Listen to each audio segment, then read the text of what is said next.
This is the mantle mount, MM540. Grayson demonstrating it going up and down and side to side.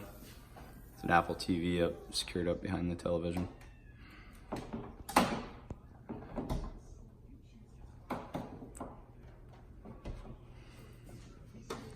And we actually have a separate soundbar mount for the soundbar. And then we ran these brackets down so that they have a handle on the bottom.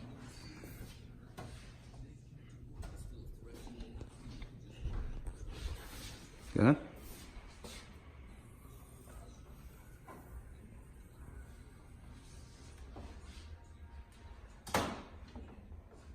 And just like that.